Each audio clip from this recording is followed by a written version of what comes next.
Hello everyone, Shortsfiat here, and on my channel I usually don't do reviews and things like that, but every once in a while I play a game that I don't think is as well known as it should be, so I can't help but do a little review. And today I'd like to talk to you about a game called Immortal Cities: Children of the Nile.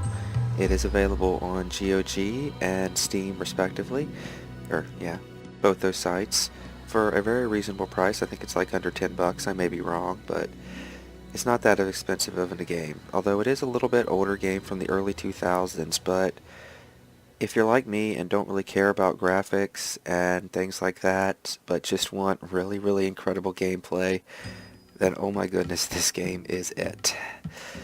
So as I talk about it though, let's just jump into one of my saved games here. Alright, so here we are at one of my cities. Now this is, I think, the fourth or fifth city that I've tried to build. The first couple were a failure for certain reasons, which I'll get into in a little bit, but that's really should not surprise anyone if you've ever played a city builder before. I mean, your first couple cities are pretty much doomed until you learn the mechanics of the game, and I gotta say, the mechanics of this game, they don't take a while to learn, but they're very, very different from a traditional city builder. So this isn't just going to be a review per se, but rather an explanation of these mechanics, because it's one thing to say, oh yeah, the game's great and fantastic, but if you dive into it and aren't familiar with the mechanics, you may not think it's so great and fantastic, and the last thing I would want is for someone to buy a game and then not end up liking the mechanics of it. But before I begin talking about the mechanics of it, for those of you who haven't seen my content or anything like that before, basically I feel I'm pretty qualified to talk about city builders because I play a lot of them, especially the ancient ones, you know, from the ancient civilizations. So I've played pretty much all of the Impressions games, you know, Caesar 3, Caesar 4, Pharaoh, Cleopatra, Zeus, its expansion Poseidon,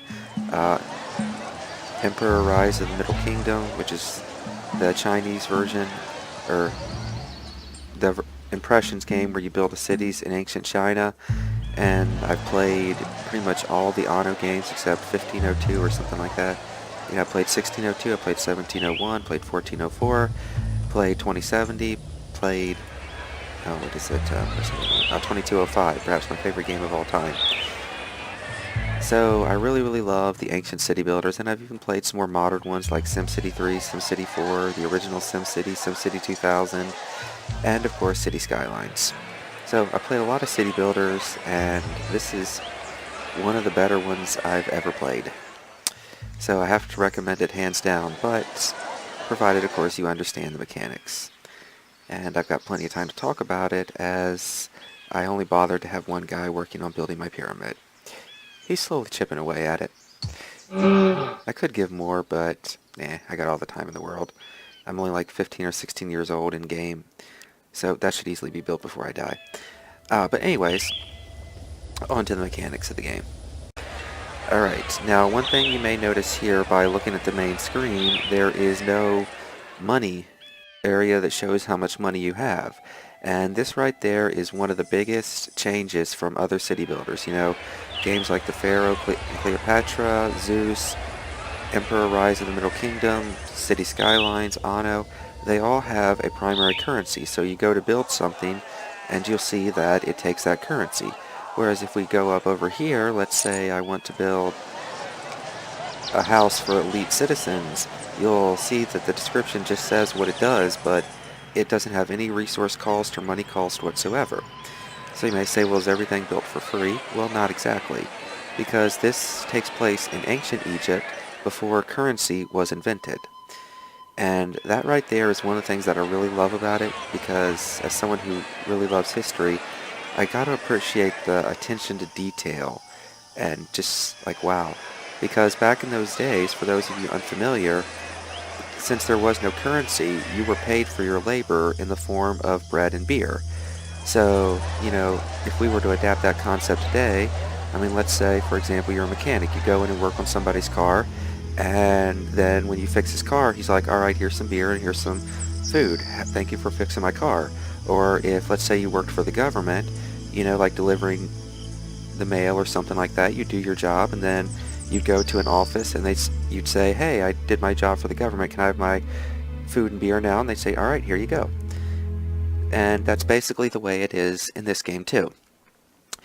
So let's start out with the very basics. The core of your city is, of course, the farmer population. Now, these obviously grow the food, so they are the most important people in your city. But let's just start from the very beginning. When you begin the game, you're going to be presented with a map with lots of resources and villages like this. And your goal is to transform these villages into dwellers of your city. Now, you do that by building buildings near them, and when you build like a new house for farmers, then someone will leave their village home and come build a farmhouse and become a part of your city. If, however, they become unhappy with the way you're managing your city and they just can't stand it anymore, they will return to their life in a village, such as this little idiot here. There was a period where I didn't have enough food, and then this guy just lost his mind and started complaining, and then finally he left. He had a nice job working to build these pyramids, but now he seems to be content to not have to have any luxury items, and then has to gather food off the land instead of being able to go to a bakery and get food for free. Whatever. I'm tempted to destroy his house just to make a point, but nah, I'm not going to be that cruel. But anyways, when the game begins, you want to build a palace. Now, one thing that I want to caution you about right away, and this is one of the reasons one of my cities failed, one very important aspect of this game is the annual flooding of the Nile. However, if you look here at this kind of terrain here, you never ever want to build on this particular terrain. You can see it's kind of a mix of green grass and the dirt. Whereas over here, you can see it's all grass. Now, you may say, why don't you want to build on this? Even though you can. So it's like we go to erect a building, it's like, yeah, you can build on it just fine. Here's the thing. That right there is a floodplain, and every once in a while, the Nile River will flood too much. Under normal circumstances, it will flood up to the fully brown area, and that's it. But if the flood is extremely high, it will go up over the area that's a mix of green and brown. So even though you can build on here, don't do it, ever. Because I pretty much lost an entire city to that. Yeah, that sucks. Flooding is not good. But it's very easily avoidable because, like I say, when it does flood too much, it will only be over this area like you see here that's a mix of green and brown. So you can see right here, this city's pretty safe from the flood because I chose to only build buildings on the solid green area or the desert area. So that's one thing to keep in mind when you build your city. The Nile River will flood too much. However, if it doesn't flood at all, that's really bad too, because the amount that you get from your harvest is dependent upon how good the Nile flood is, because this isn't a game like Pharaoh and the like where you can build farms on land. You are 100% dependent upon the Nile River for your food. So coincidentally, your first village really should be near the Nile River, and so you can have lots of farmers there growing a good amount of food. Now, with that in mind, the way the game works is you have 3 seasons. You have the planting season, the harvest season, and the flooding season, which is represented by this clock down here. So it calls it days, but it's actually seasons. The time will tick down, and when one day or season ends, it'll go into the next and rinse and repeat. Typically, when the harvest or the planting season begins, when the clock says 6 o'clock a.m., or I assume it would say a.m. in the English version, your farmers will come out of their houses, they'll start planting, which is what they're doing now, and then around 22 in the evening, they will all go back to their homes.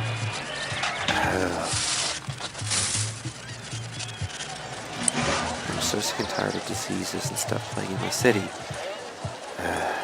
Oh well, I'll just ignore it. It'll go away eventually, I think. But yeah, around 2200 or something like that, they'll all go back into their homes, and then they'll come out again at 6 the next morning and start harvesting. Then once they harvest, they'll bring it back. Then at the end of the day, the food is automatically distributed throughout the city, provided you have the necessary buildings. And this is where it starts to get a little bit trickier. Alright, so when it comes to food, there's a couple things you got to keep in mind. Up here you can have two types of residential areas. You have the private residential areas and then the government residential areas or things like that.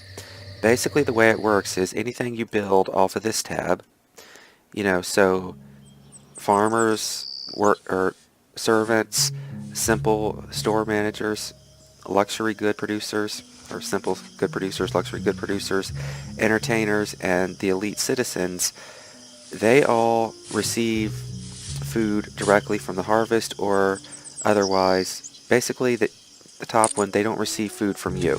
So you're not necessarily responsible for feeding them.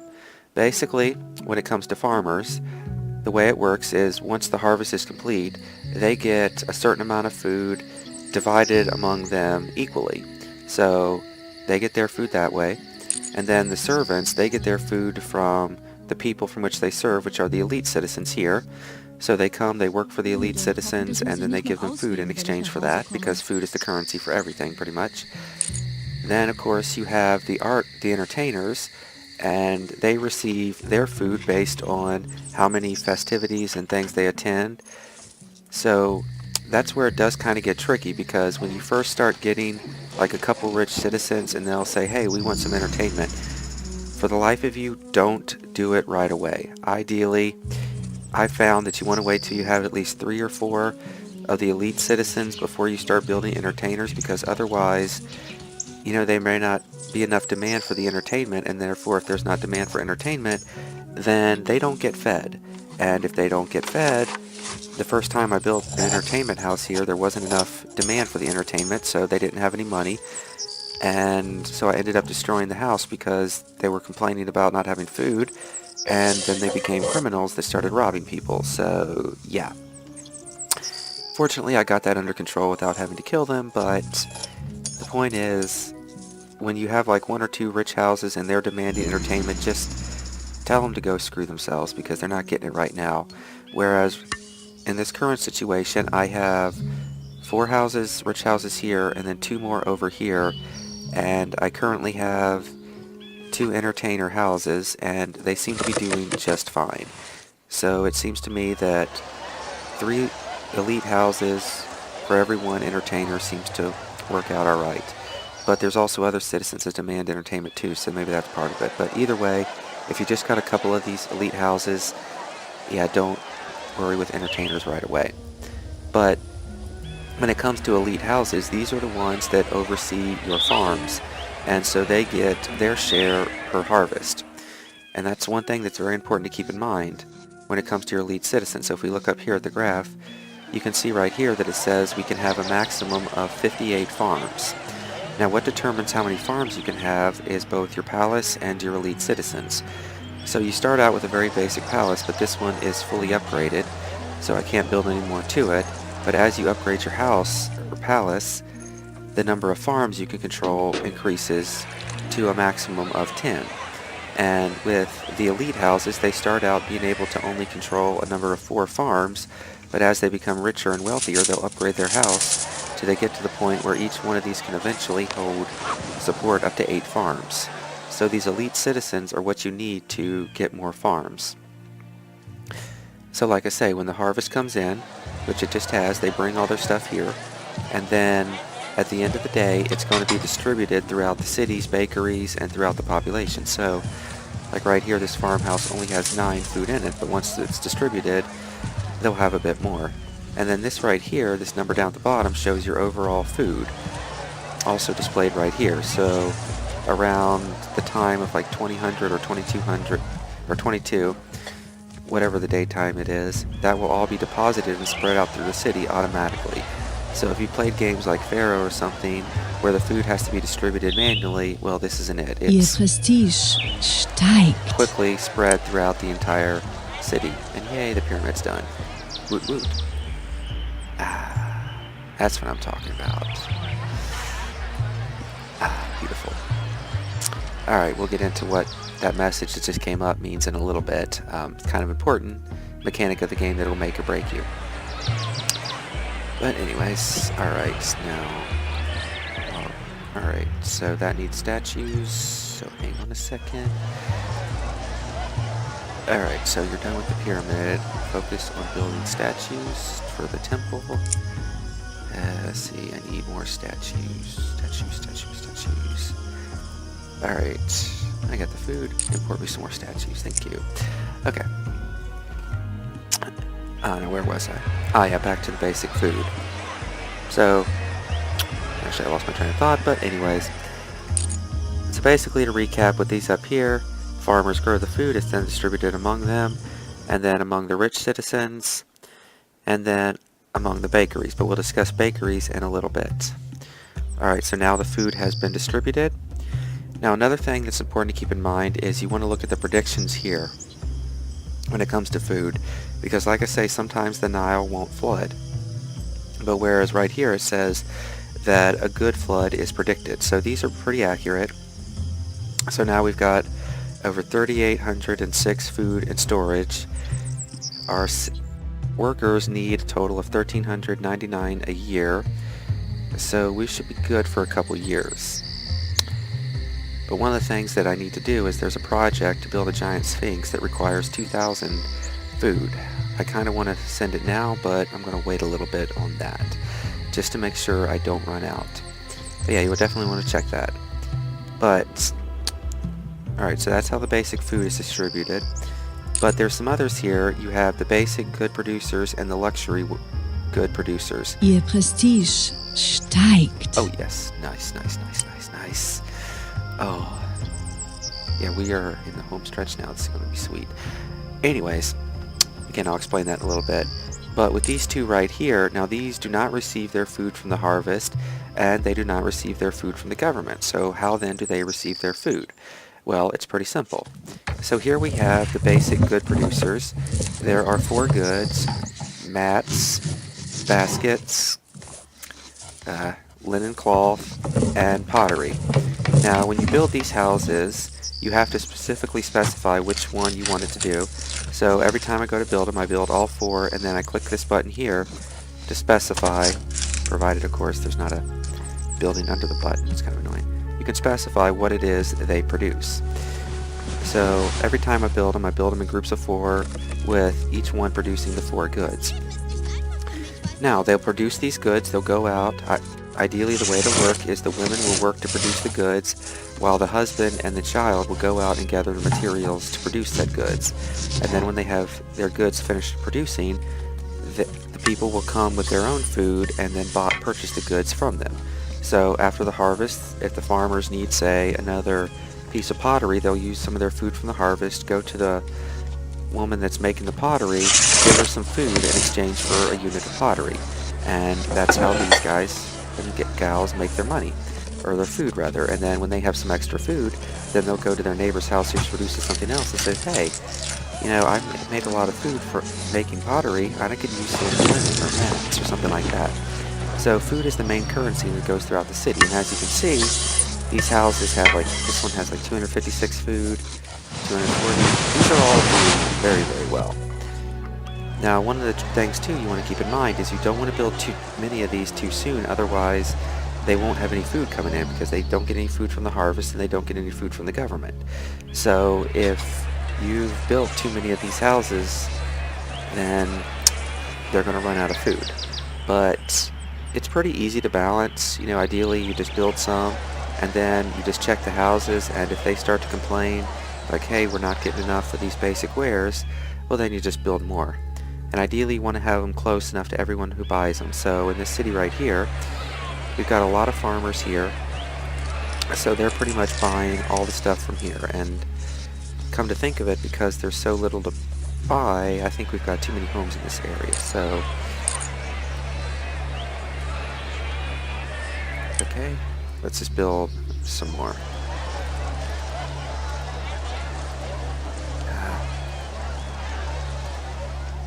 You sell mats, baskets, linen, and pottery.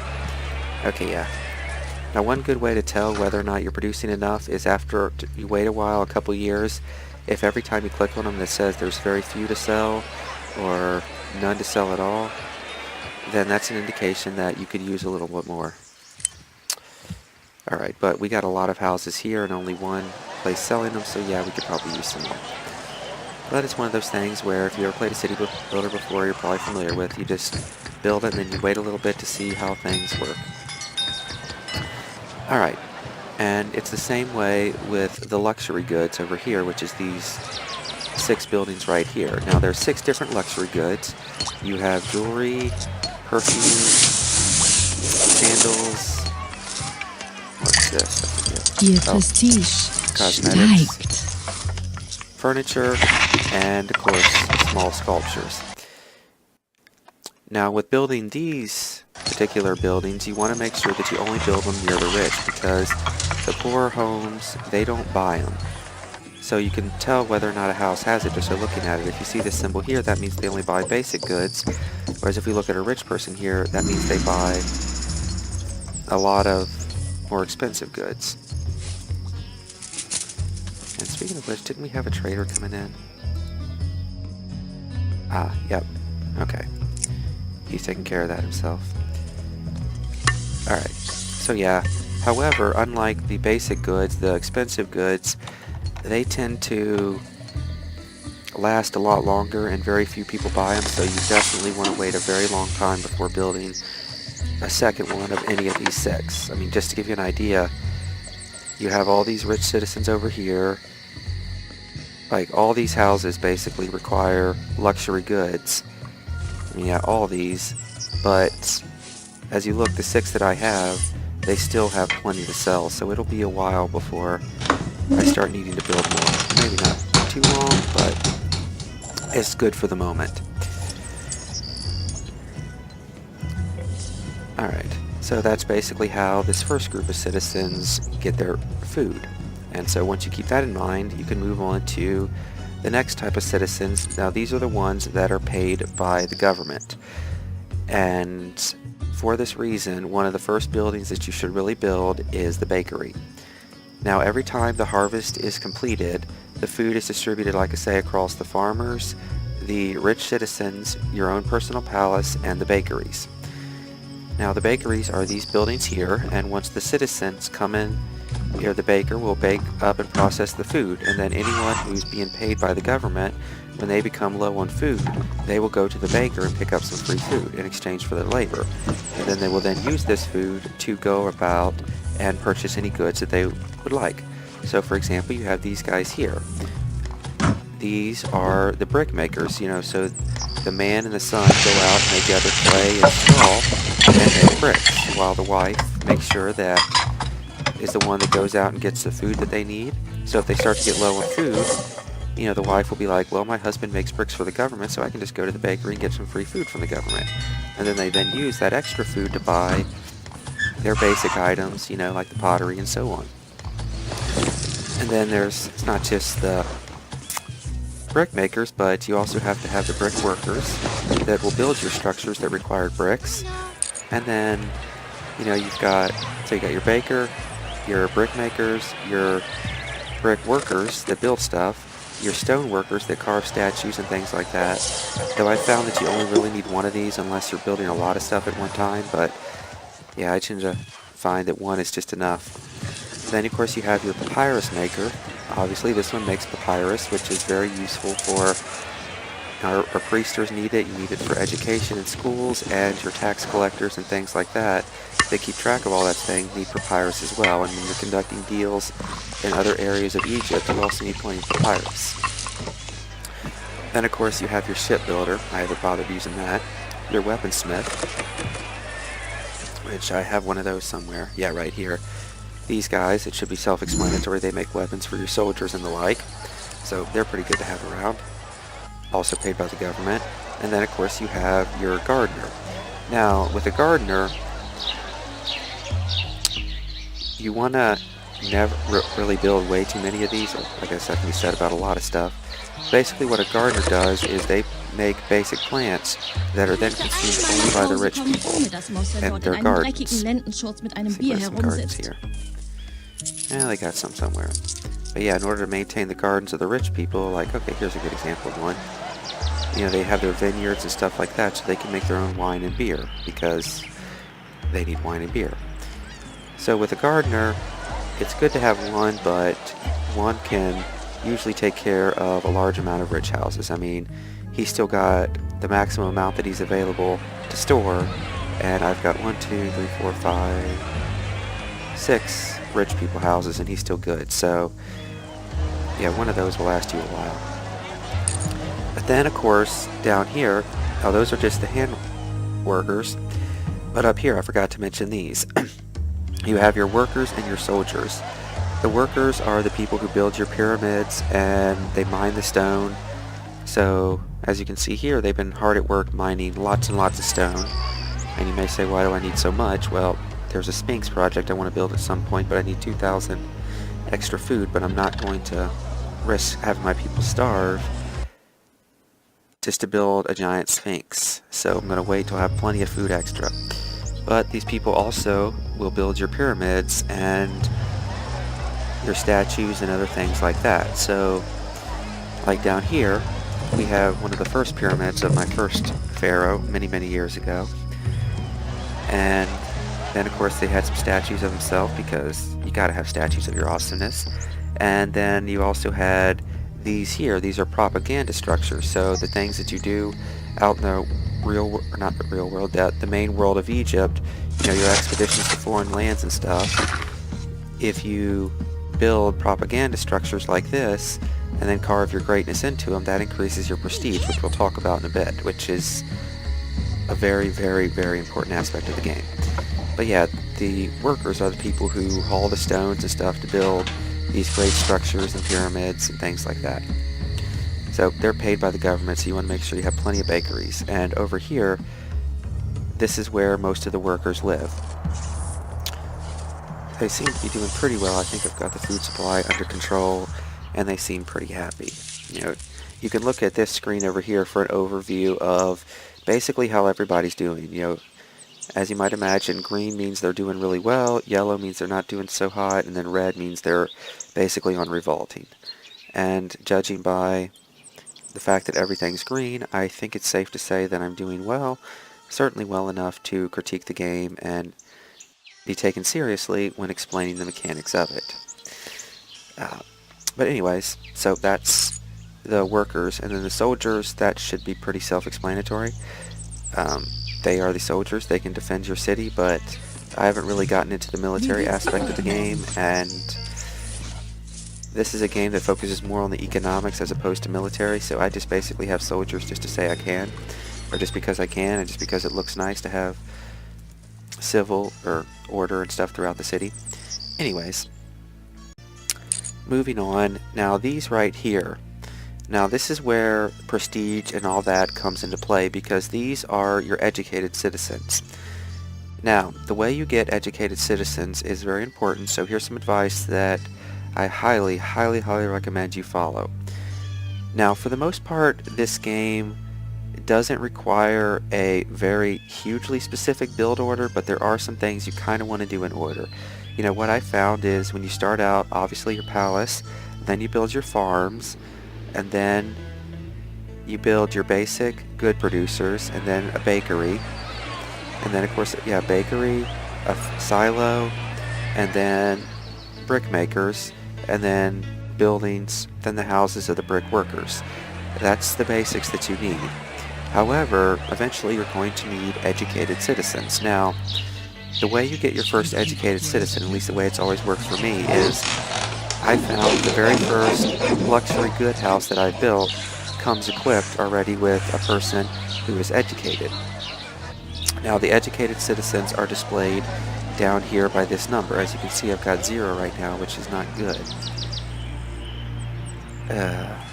I don't think there's enough children in the city to educate, which is really not good because I have a lot more openings for educated citizens now, but not enough.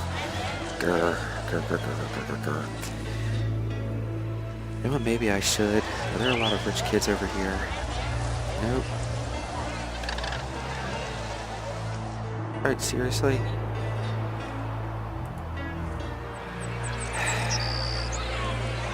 Oh, this isn't good. I don't have enough rich children to be educated, and crap.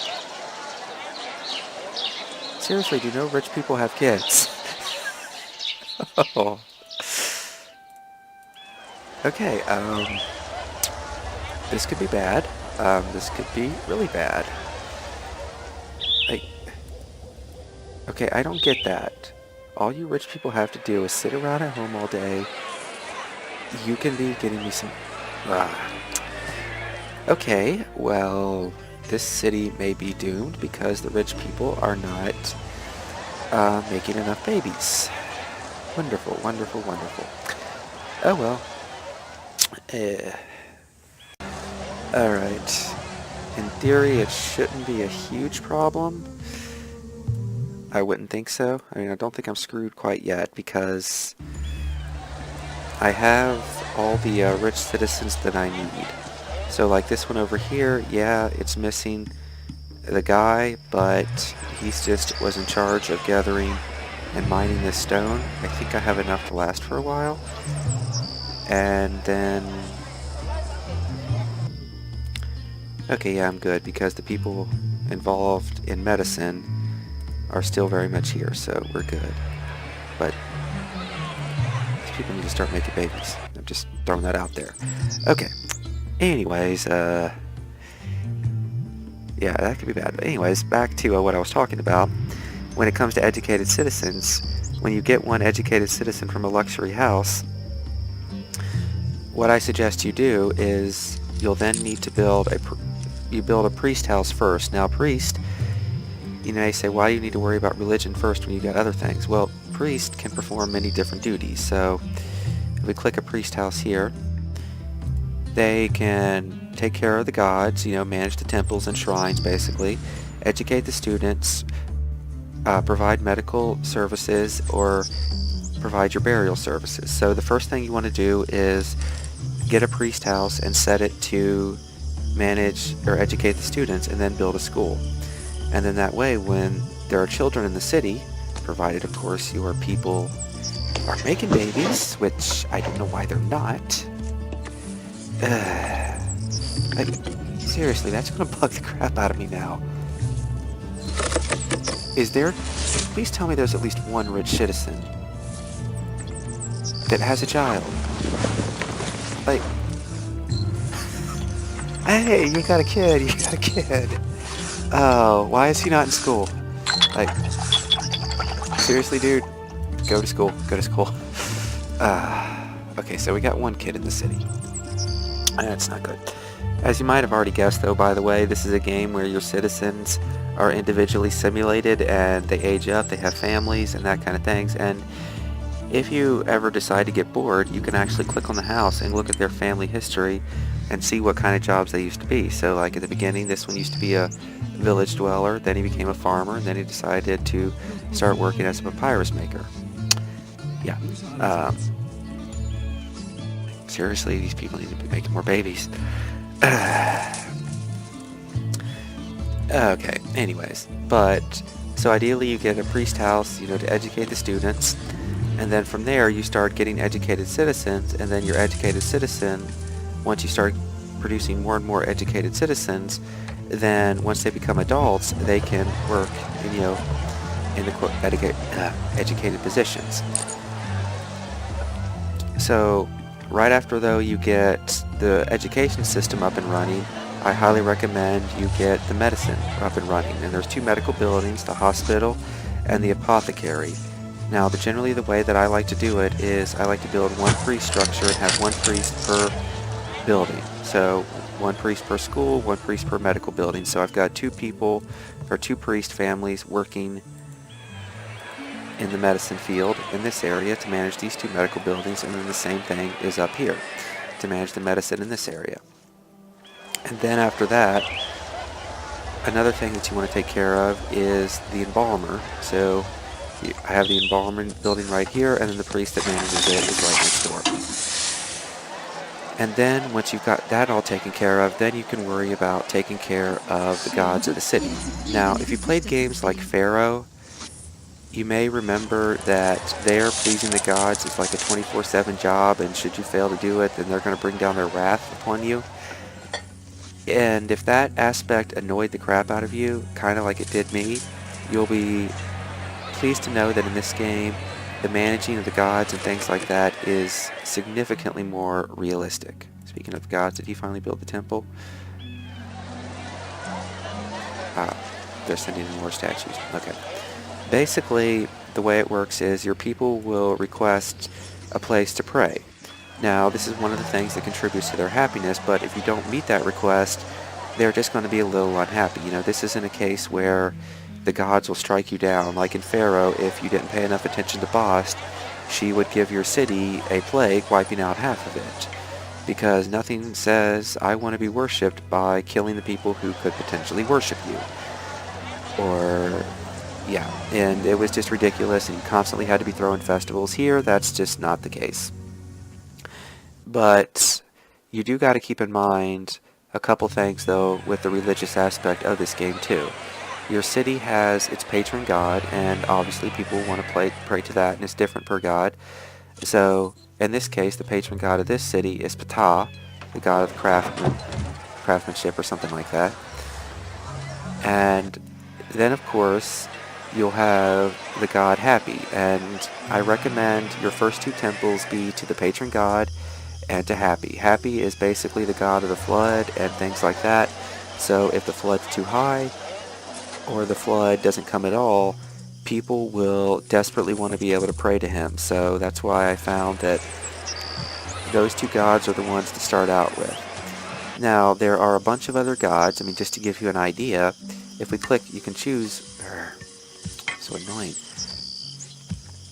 We can choose what god we wish to worship. So you've got Osiris, Isis, Horus, Ra, Hathor, Amun, Ptah, Thoth, Anubis, Bastet, Sobek, Ma'at, Seth, and Hapi. Yeah, each one of... and people want temples to each one of them. But even though if you click this, you know, everybody's complaining, oh, we don't have all the temples we want, blah, blah, blah, blah, blah. Yeah, I really not caring too much, because one of the mistakes that I made before was I had so many temples and not enough priests to manage them that it just ended up not going well. So this game, I've decided that I'm only having one priest per one temple, and that's it. The people can just deal with it. Because when it comes to the demands for the gods, everyone has a demand for a different god, you know. So these rich people, you know, there's a god that's the god of rich men, then there's a god of rich women, then there's a goddess or something of the average worker, then there's the god of like farming. It's like I've said before, I don't understand how in the world polytheistic societies were able to manage it all. I mean, don't get me wrong, I don't have a problem with religion, since, as I've mentioned before, I'm a Christian in real life, but I only got one god to worry about keeping happy. I don't know how they managed to try to keep... how they live with the stress of keeping all these other ones happy, but whatever. The point is, thankfully, it's nowhere near as problematic as it was in Pharaoh, assuming you've ever played that one. And since we got plenty of bricks... Okay. But yeah, that's basically the priest for you. Now, there are some other educated citizens that you should probably know about. Now, or with an order of what I would recommend you build. When you start out, though, don't go too crazy trying to satisfy the gods, because I recommend you have at least one overseer and one writer, or scribe, as I assume the English version would call it. And this is very, very important. And one of the mistakes that I made in my first couple cities is I didn't have any scribes. And I didn't think it was a big deal, because I'm like, well, hey, I'm not going to bother taxing my citizens. You know, as long as I have enough food for my family, then that's fine. I don't need to bother with taxation. But then in this city, I decided, hey, I'm actually going to try it this time. And I am kicking myself for not doing it before, because it turns out that the description here is a little bit vague.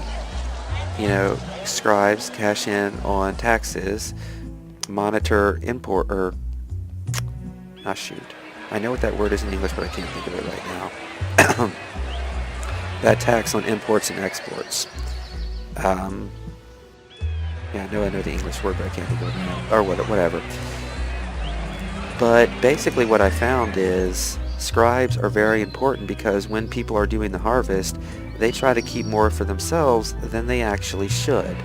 So what I found is that by having scribes going out there and monitoring the harvest, like you should be doing now, going back and forth, making sure that I get everything that's coming to me, a significantly larger amount of food comes in. But what I noticed is that the official, or the amount of food that the workers get, really isn't reduced. Basically, when you take account into everything, they can't get away with hiding some away from you. So basically having scribes means you get more food per harvest.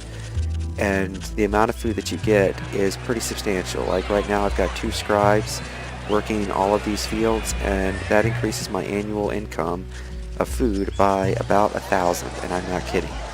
There is a night and day difference, so I highly recommend you get a scribe early on in the game. Another thing that you'll want is at least one overseer early in the game, because overseers, they build your monuments and stuff like that, and these monuments are what increases your prestige. And now, prestige is one of the most important aspects of this game apart from food, and it's one of the ones that threw me for a loop until I figured out quietly how it worked. Basically, your prestige determines how many educated citizens you can have. So if you look at this over here, you can see 2 numbers. One is 13 and the one below it is 18. The number at the bottom is how many educated citizens you can have working at any given time, and the number on the top is how many educated citizens you currently have. Now, one way that I like to do it is try to ideally have it to where you have enough educated citizens with 1 to spare. So basically, like with this right here, ideally I'd want to get it up to 17 educated citizens. Now you may say, why would you only want to spare 1?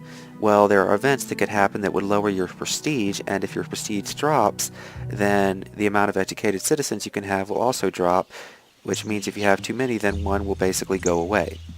So, and there's the chance that the one that will go away is the one that you may have needed the most. So by having that 1 buffer to spare, you should be good should your prestige fall.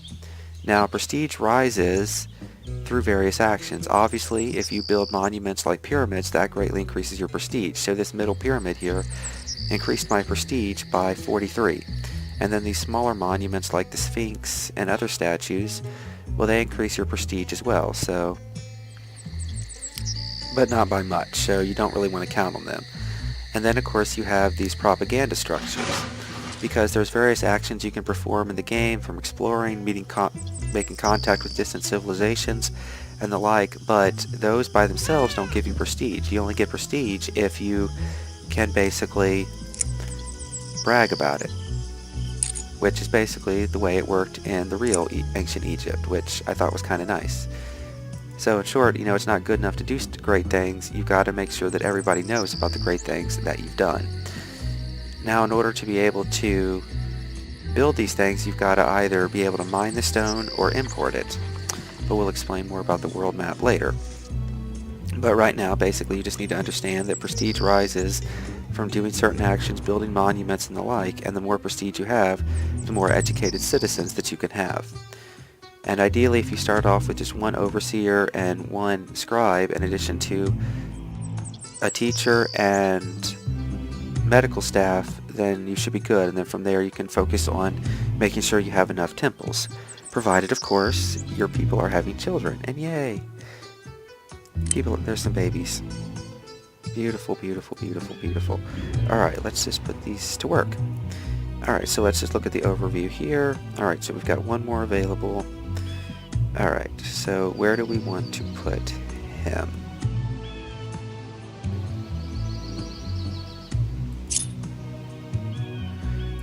Okay, this is really bugging me now. Her husband died, and so now she's just living a life of luxury and not bothering to remarry. I just wonder if she's waiting to marry a rich educated citizen. Oh well.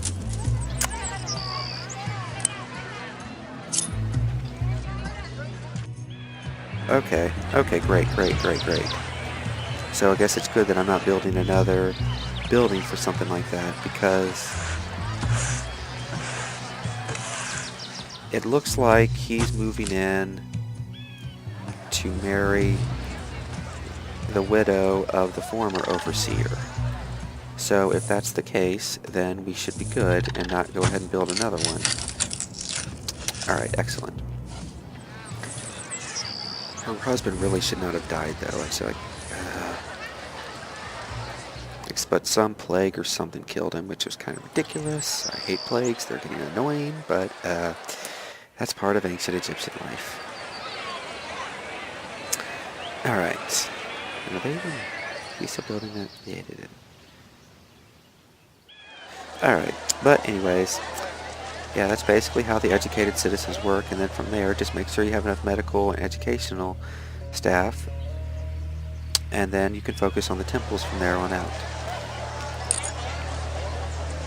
And then, of course, you have the commander that'll raise troops, but make sure you're actually playing a game that it really needs a military before you bother building those. But other than that, we move on to the other things in the game, and the rest from there is pretty simple. You know, this right here, these are the govern or management buildings, or whatever you want to call it, and it summarizes it up pretty self-explanatory. So like all these buildings right here, it's what you need priests in order to operate. So the fact that it has that all summed up in one little area is nice. And then you have here, this says the buildings that the scribes can work in, the buildings that the military work in, and then another building that you need here is the courthouse. Now you ideally want to place this near the palace, because basically if there's disputes and other things like that, the members of the royal family, they'll come to the courthouse, they'll hear people's cases, and then make a judgment based on that. And that's something that's very important to have, because people will bring their cases to the court for deciding. So for example, in one case, there was a rich man who felt that his wife was cheating on him, and as a result did not feel that the son that she gave birth to was rightfully his. Now, how the ancient court before DNA testing would have solved that, I don't know, but that was his dispute. And no, I'm not making that up. That if you're, not only do your people get married and have kids, but they accuse each other of cheating. That can happen. And in such cases, they need a courthouse to settle it out before it gets violent. I still can't believe I actually saw that, but I swear that actually happened. So yeah, having a courthouse, once you start getting a couple of rich citizens, is kind of a good idea. But then we go on from there, you go to the infrastructure buildings. Now, you have here the silo, which is pretty self-explanatory, basically a granary that stores the extra food that's not being distributed among the bakeries. And then, of course, you have the brickyard. Now, this is basically a place that your brick makers store their bricks, obviously. Now, one of the nice things about it is, if you build new brickworks somewhere else, or a brickyard somewhere else, the amount of bricks that you have total is evenly distributed across every one of those. So you want to have those distributed throughout your city where you're building stuff, so because that's where the workers will come to get the bricks to build the buildings, you know, all that good stuff. And speaking of which, let's build some more statues outside here. A small sphinx. Build you one there and one there, because I like to have them guarding the walls. And speaking of which, if we get all these bricks,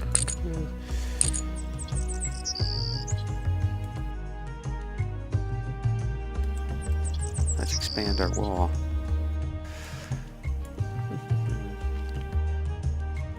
That'll give them something to do for a while.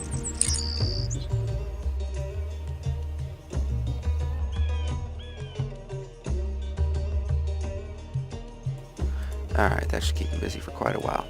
Alright. The flood's too high. Alright, but this is kind of good that it happened while I was recording, because you can see what I was talking about earlier. When the flood gets to be way, way too high, it's going to go in over this area. But because I accurately predicted this and did not make the same mistake of building on these plains again, I can just laugh and enjoy the extra productivity or fertility in the coming planting and harvesting that I'm going to be able to enjoy. And none of my buildings are in any danger. So again, I can't stress enough, do not build on the terrain that is a mix of brown and green. However, if we go over here to the Temple of Happy, you can see that lots and lots of people are coming to pray because, like I say, Happy is the god of the flood, and if there's not a flood, or if the flood's too high, everybody's going to want to come and pray in Mass. You know, it's not like they're going to come and pray when everything's going right because, hey, why give thanks to the God when everything's going well? Let's only complain when things are going wrong. Pretty much every member of every religion is guilty of that. But anyways, I digress. But you can see what I'm talking about there, so that's one thing you definitely want to keep in mind. But going over here to the infrastructure, going back to it, you have your docks.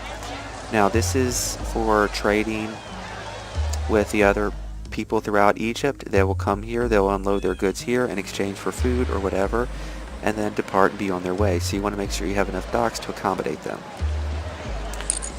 Then moving up here, you have a ware storage spot. Now when you're trading with other parts throughout Egypt, and they bring in their goods, they're going to need a place to deposit it. So you just simply place these down, which are these structures right here, not really structures. And then once you click one,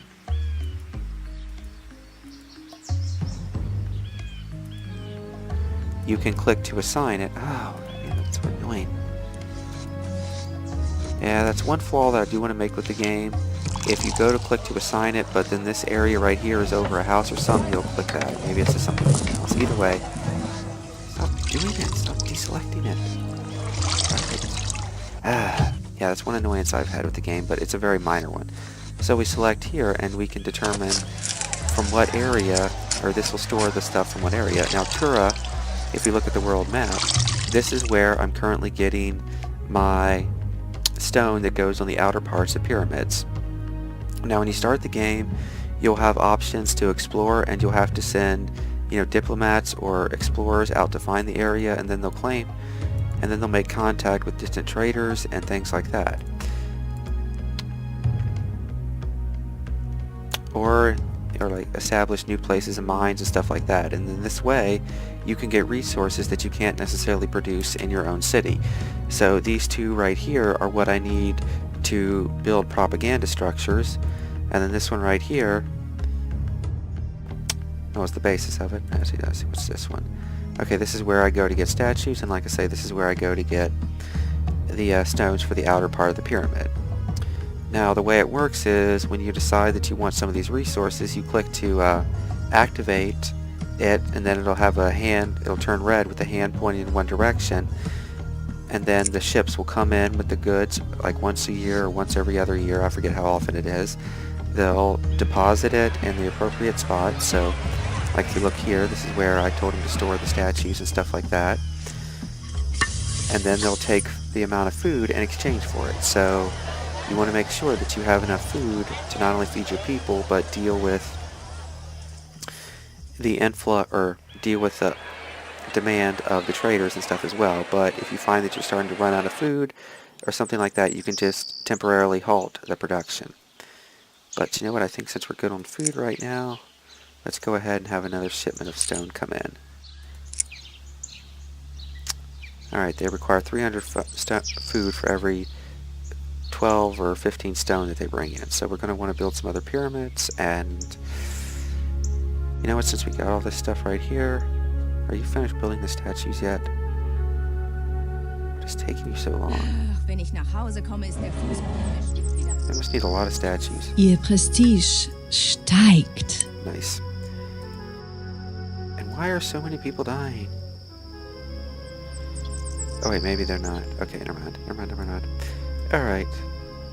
Okay, good. He did marry that woman. Alright, good. Now you can go back to doing your job, dude. You know what, actually, since we got all that stone, we're going to temporarily put you on pyramid construction.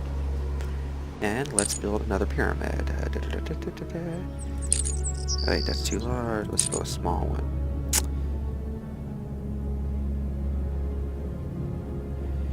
Yep. Hate to say it, dude, but your house gotta go.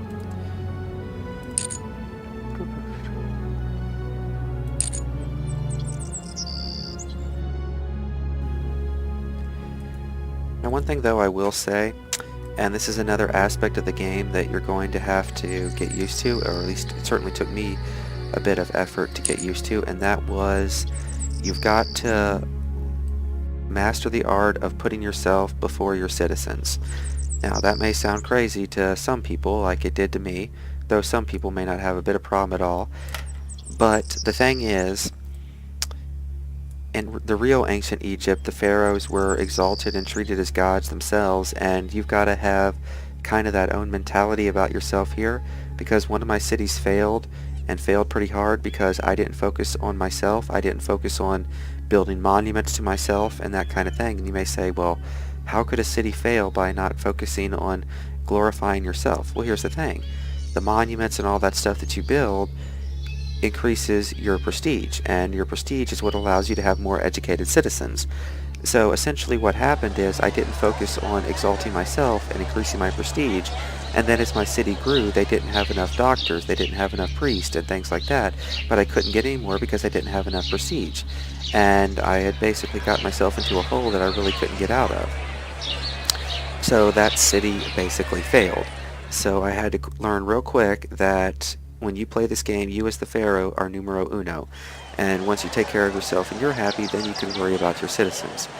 So one of the first things that you want to do is build a tomb. Because if you die and there is no tomb for you, that could potentially spell game over for you right there. Or at the very least make your game very difficult, and that's what happened to me. You know, I died before and didn't have a tomb for myself, and if you die without a tomb, that is a huge, huge hit on your prestige. And yeah, I really think I screwed myself too much there. So very early in the game, you want to make sure that you go to the Monuments tab and build yourself a small mastaba. Now you have the small, medium, and great big mastabas. These are basically a poor man's pyramid or cheap burial grounds. You want to build one like as soon as possible. So like right here, we have a very small one, but this is where the very first pharaoh was buried. And I've always managed to keep a burial spot for my pharaoh, so I haven't taken the prestige hit in this game, which is why I have the prestige as high as I got it. I'm like well over 111 now. But if you don't get that prestige early on by making sure that you have a burial spot for your pharaoh, then you're going to be in some serious trouble. Alright, and they're finished with that statue. Let's build another statue. Statues for everyone. Wait a minute. Did that just thing move on its own? Okay, wow. But anyways, like I say, so that's one thing that's very important. You want to make sure that you have a burial spot for yourself. Now, in order to be able to do that, though, one thing you've got to keep in mind, one mistake you don't want to make, is to have it to where you don't assign the burial spot for yourself. Because another mistake that I made was basically I built a mastaba, but I didn't realize that I had to assign it to myself, and then somebody else started using it. So as you're beginning to build a pyramid or a mastaba, make sure you go over here and you click to assign who can be buried there. Now I have a giant one for myself, so here I'm going to say let's let the king's family be buried here. Now, and it's not just stuff for yourself or for your royal family, but each one of these rich citizens will want their own burial chambers. Now, early in the game, I basically give them nothing more than a small mastaba, but as I become wealthier and have plenty of bricks to throw around, I'm starting to get into the point where I'm giving them a medium mastaba to bury their dead in. Again, though, you want to make sure you have proper embalming in order to be able to take care of those needs. But yeah, like where were we? Okay, then you have... Alright, so we explained that. Now this down here is just your planning and decoration. So you can have a dirt road or a stone road. And I haven't really noticed the difference in the speed at which they can travel over. So I've just been putting stone roads because, well, they're cheaper. Or not because they're cheaper, I mean they look nicer. There is no cost associated with building them, so you could build roads as much as you want, and unlike other city builders, you don't have to worry about an initial cost, you don't have to worry about an upkeep cost. It's really nice. And then of course you things that here that are just decorations, and the beautiful thing about this is too, all these decorations are completely free, so you can just go crazy and decorating your city and that kind of thing. Whereas in other games, because there's a primary currency associated with the game, they're like, hey, you gotta pay that. I mean, I found it ridiculous that in Anno 2205 in the early game, some of those decorative structures cost more than factories, which just seemed odd. Whereas here, basically everything down here in planning and decorations, all of this is free. So you have quite a bit of decorative buildings that you can build if you so desire to beautify your city. And sometimes I've kind of gone a little bit crazy with these decorations, but I've been pretty modest in this particular game. But yeah, and then we go on here to monuments. So like I say, you have your tombs here.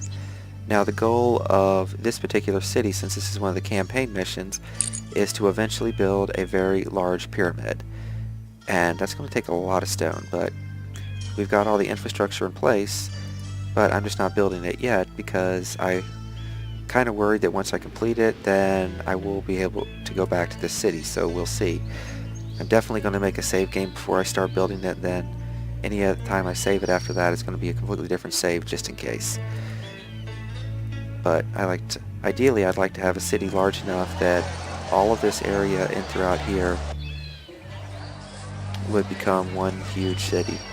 But I don't see that ever happening, because this right here has already taken like, I don't know, maybe at least 5 to 6, maybe 7, 8 hours, I don't know, this has been a while. But yeah, going back to monuments, you got your mastabas, your pyramids, and then of course you have your statues and other things that you can build that increase your prestige throughout the area. And then of course you have your propaganda structures. It's not letting me build obelisk in this game. Now, and because I have the expansion, in certain cities you can build the Great Library or the Great Watchtower because it's the Alexandria expansion. I haven't bothered with any of that yet. But overall, that's basically a basic rundown of the mechanics that make this game, unique apart from its counterparts. And you know what? Since I've got over 2,000, the harvest is in. The next year's flood is going to be great. So yeah, I'm going ahead and going doing that.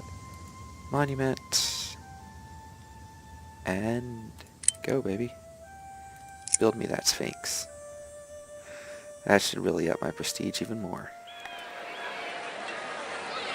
And there, half my stones are gone. Great. I really don't need to be mining so many. But yeah, that's basic overview of mechanics and the way it works. And like I say, because it has such an attention to detail and authenticity, I really love it. You just need to be aware of everything that I just said before you start playing it.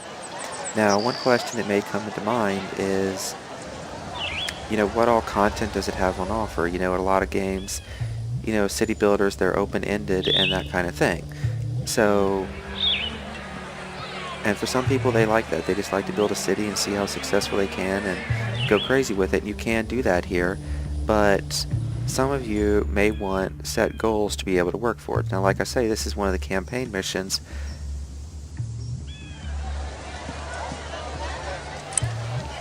Huh. Did they already built it that quick?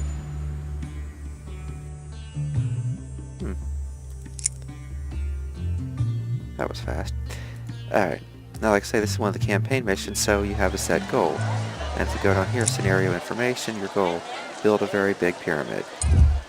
Pretty self-explanatory, but I'm going to jump back to the main menu and show you all some of the other options that are available. Alright, so here we are at the main menu. Now, one thing to keep in mind, if you have the expansion, this button here, the Great Lighthouse, is how you start the Alexandria campaign. I know that's kind of pretty easy to miss since it doesn't have any text next to it, and some people may think it's just there for looks like this, but no, if you have the Alexandria expansion, this is what starts that. So you click it, and then you click your city to start, and you can begin the Alexandria campaign. I haven't really started on that because I prefer the ancient times. Then of course, Now there is an editor, I haven't really played with that, but you can create your own scenarios, or even if you so desire, create your own campaign. Again, I haven't bothered with that, but it is there for those of you interested. But the main meat of the game is over here. We go to play, you choose your name, and then your options are to play a campaign, to play a scenario, learn the game, load a game, and then back to the main menu. So we look right here to start a campaign. You have your great campaign, load a campaign, or other campaigns, but those are for the ones you created yourself. But since I haven't created any and I don't have any that others have created, there's nothing there. But you have here the great campaign. Now I haven't really played fully into this because I haven't completed a single mission here, but this is the one that I was just doing that you all saw.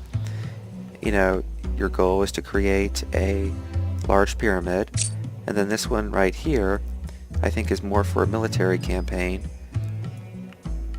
and then this one right here is one of the first ones I tried. So if you click start, you can see here Die your Größe objective und is Macht Ägyptens you need to have a übersteigen bei large weitem die population of kühnsten at least Vorstellungen unserer rich people, Vorfahren. and then Unsere große Nation achieve braucht jetzt a eine prestige rating prächtige of 60. Hauptstadt. Die Now in that other game I had a rating already of over 100, whereas in this one, because I screwed it up, I thought, hey, it'd be easy since it says easy. I thought it would be easy, or yeah, I already said that, duh. But I didn't quite understand how the game worked. I am confident now if I started this again, I could easily get to that prestige rating of 60. But I haven't tried this one yet either. But then of course you have the scenarios, and there are a few of them. Like each one of these is said scenario. Now there's one that I haven't tried all of these, but each one of these have different objectives. If you just click start, it'll show you what the objectives are. So this one, build a medium pyramid, build an average pyramid, build a very big pyramid, you know, basically, which makes sense because the mission's called Giza Complete. You look at some of the others. Schon seit Defeat viel the zu langer enemies in the Zeit ist delta and Unterägypten vom then oberen open a port Königreich in getrennt. Damat. Like I say, you can just look through these all, but there are a lot of scenarios here with set objectives should you decide to do such a thing. Überstanden sind die Dunkeln. So definitely a lot of stuff to work towards.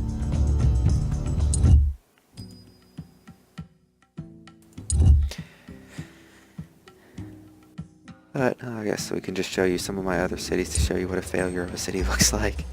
Alright, so here we are in one of the earlier cities that I built, which is the quote-unquote easy one on the campaign. And yeah, this is what a failure looks like. You may say, well, it looks like it's doing alright and everybody's happy. But yeah, I am at a catch-22. I need another overseer in order to be able to, or I need an overseer in general to be able to build structures to increase my prestige, but I need more prestige to get another overseer. Because when you look at our prestige here, you know, as you can see, it says no tomb for the pharaoh, and I'm still being haunted with that from the first pharaoh dying. And many pharaohs have come and gone since then, but that just shows how badly it plagues. I'm confident that with some time I could probably figure it out, but another one of the problems that I had here is I just building too many shrines and other things like that, and not enough people to be able to keep up.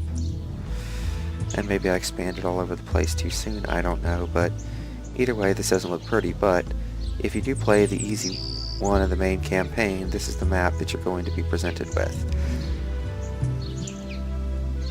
It does have some nice resources, but I can't mine them unless I have an overseer, so boo. Boo, boo, boo, boo, boo. Not cool. Alright, then here's the other game that I have, and this one is in the campaign, or the Giza Complete one, where your goal is to build like all 3 pyramids. So I decided to just jump right into it and start building a Great Pyramid, or the very big pyramid, because why not? That's going to be a while. Now this city isn't ideal, but I don't know if I'd call it a failure, and I probably will finish it. The main problem with this city is that I decided to build the main city here, which is kind of on a hill. You can't really see it from above, but it's definitely on a hill, which greatly limits my construction options, which is why I have trees and decorations everywhere, because I can't build regular buildings there.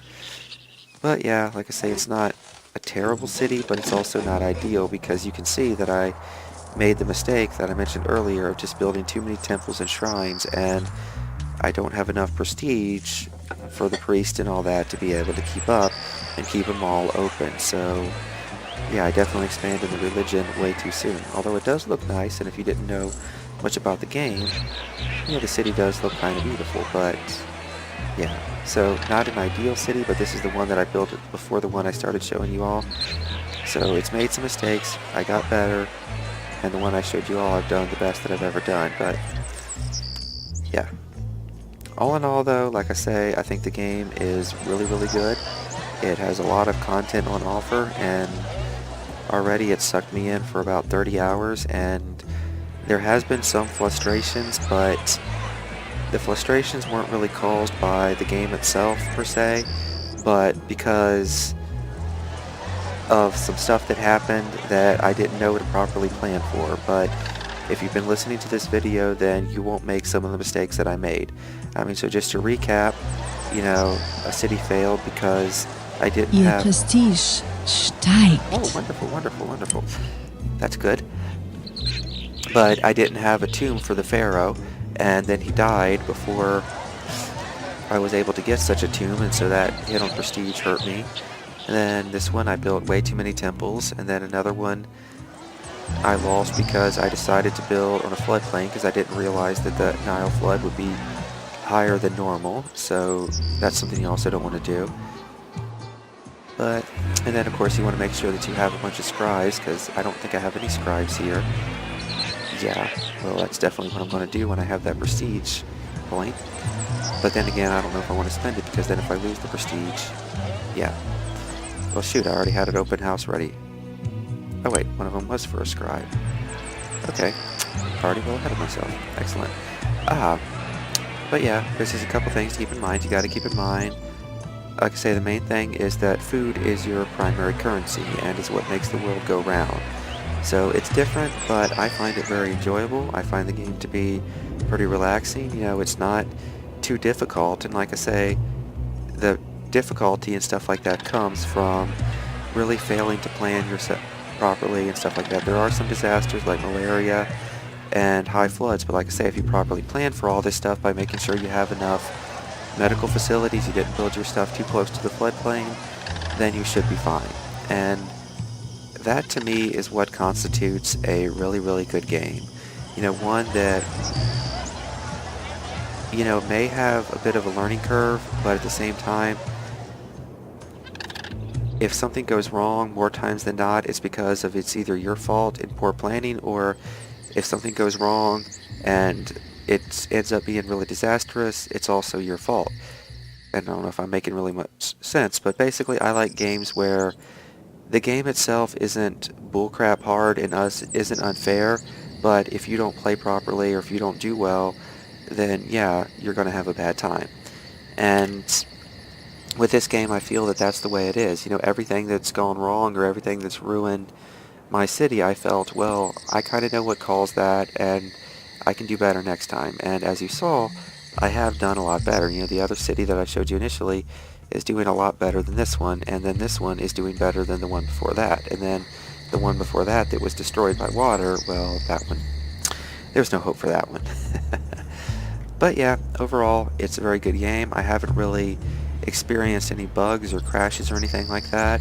A couple issues is when I decided to build this, the overseer and other people, they get stuck on this corner like a lot. So one thing I learned is you want to build pyramids, you got to account for the size of the dirt that's going to go around it. So you want to build it further away from your buildings than I did here. Another thing I did notice too is on my Windows 8 PC, this game does not respond very well to being minimized. And normally I like to listen to YouTube videos and stuff while I'm playing this game, but I learned real quick you do not want to do that. Again, at least on my PC, if you go to minimize it, it crashes the game, and it does so in a very unique way. there have been times when it's crashed and I go to open it and close it down with the task manager, and when I go to click on it in the task manager to close it down, it tries to load the game back up again, only it doesn't bring up the game, but the music starts playing again and all that, and I can't click it in the task manager. And that's probably hard to explain, or maybe I'm not making sense, because I know when I was trying to tell my friend about that, he's like, well, you should just be able to close it down. And I'm like, no, when you click on it in the task manager, it tries to go back to the game. And he was like, well, you should be able. I'm like, I'm trying that, but this is the only game I've ever seen to do that. So getting the game to shut down properly, or if you happen to minimize it or something, can be quite a hassle. So basically what I'm saying is, if you do get this game, don't be minimizing it constantly and things like that. But some of you may not even do that in the beginning, but I'm sure there's lots of people who do like to listen to YouTube videos and stuff like that while they're playing a game like this. And I'm just giving you a heads up now, this is not a game where that's actually going to work. And if you do insist on minimizing it, for heaven's sakes, never ever ever minimize the game without first saving it. But along that topic, let's just look at what options are available for you for those who are interested. And I guess I watched too many of Total Biscuit's videos, so I guess I gotta mention the options menu. So you have your graphics settings, you have your graphics quality. You could set it here for best performance, and then for here for best graphics. But being as it's an older game, I find that it just runs nice and smooth even in the best settings. So you've got your water effects, your regular effects, shadow detail, sky details, edge clipping details, definition, brightness, high-res filter, high-res light effects, high-res textures, VSync. So that's your graphics options. And then audio, you have your music. Now, the music of this game is really good, assuming, of course, you like ancient Egyptian music. I just don't have it playing now so that it doesn't contradict with me trying to speak. You got your sound effects, the voice effects, because a lot of the introductions to the scenarios and stuff are fully voiced, which is nice. And then you have people talking back and forth in the city if you zoom in close enough. I mean, I haven't really showed you that feature, but again, it's kind of pointless because I'm talking to an English-speaking audience and playing the game in German, so there's really nothing for you to gain from hearing them speaking back and forth. But your people do have conversations back and forth, and my favorite is, of course, the kids trying to tell their parents, that they don't know what it's like to be a child.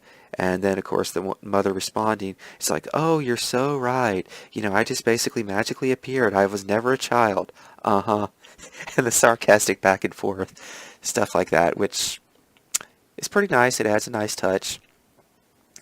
And then, of course, you have your user HUD or whatever. You can customize some stuff here.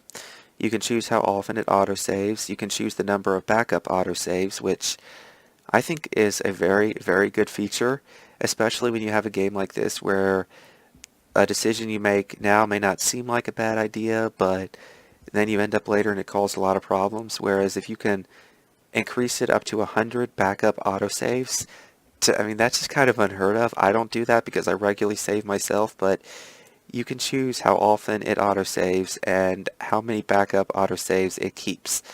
And going up to 100, I think that is just incredible. Again, I don't do it, but the option is certainly there. And yeah, definitely a major win right there. I don't see any downside to letting the player choose just how many backup autosaves. And honestly, I think more games should have that because, yeah, that's a really good feature. And then, of course, you got your vertical and horizontal mouse rotation altering. Should you decide to do that.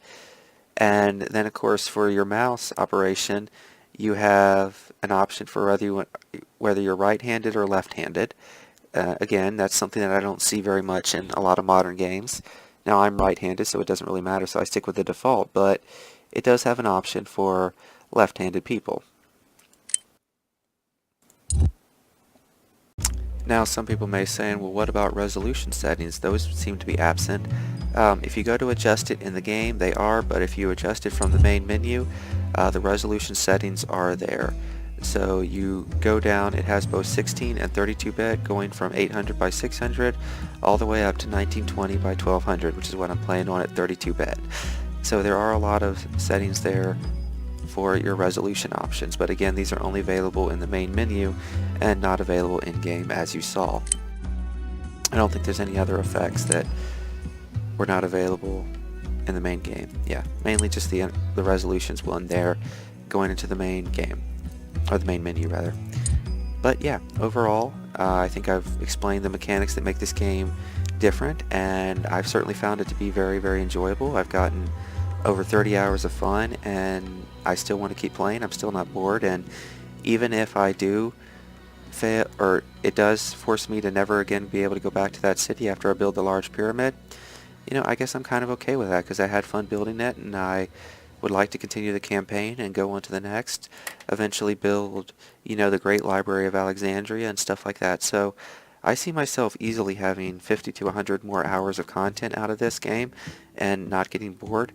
And once again, it's a game where, you know, yeah, things went wrong, but it's very easy to see what went wrong and how to improve it, and each city that I have just keeps getting better, and I'm encouraged to just keep playing. And when you consider that, like I say, I've already gotten 30 hours of fun, and I could see myself easily getting 50 to 100 more, and looking at the price point, yeah, I think it's a very good deal. So in short, to sum up this review slash summary, whatever you want to call it, I really like Children of the Nile, and out of all the city builders I've played, this is one of the better ones. Definitely recommend it. I haven't had any few technical problems other than when I tried to minimize it. The pathfinding of the AI is pretty good. They haven't really had a problem with it. And just in general, it seems alright. Though, one thing I do want to remind you of, I haven't tested or done anything with regards to the combat, so if you're looking for a combat-focused sim, this game apparently does have it. I've just never participated in it, or I've never done any of the military ones, so I can't give you a positive or negative impression on that. But I mostly play these games for the economic aspect, and the economic aspect is just amazing, and the attention to detail, the fact that food is your currency, it makes for a very unique and interesting experience, and it definitely sets it apart from its competitors like Pharaoh and the other city builders out there. So if you like city builders or just like ancient history in general, particularly in Egypt, I think this is a good game you should definitely check out. Again, the links to buy it from either GOG or Steam are available in the description. But with that said, thank you all for watching, and have a great day.